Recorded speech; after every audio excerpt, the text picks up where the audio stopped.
Ito, may isa pang question. Hindi po lahat ng private companies ay nagbibigay ng retirement pay. Okay. Totoo yan. Aminado naman tayo dyan. Hindi lahat ng private companies po ay nagbibigay ng retirement pay.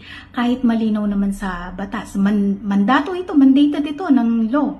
Okay? Pero hindi lahat talaga nagbibigay. Okay, so what will you do? Halimbawa, na-attain mo na yung 60.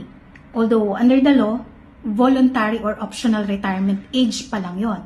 Pero what if gusto mo na talagang mag-retire sa trabaho? So, naka 5 years ka na in service and then 60 ka na. What will you do? Pwede mong i-notify ang inyong HR o ang management o kung sino mong authorized representative ng inyong employer regarding your intention to retire. Okay? Now, dalawang pwede nilang gawin. To refuse or i-deny nila or ibigay nila sa'yo. So, kung ibigay nila, well and good.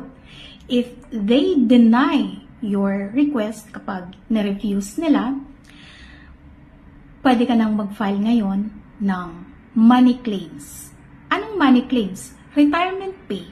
Kasi ang retirement pay is a cash benefit galing sa iyong private company as a reward dahil sa length of service mo.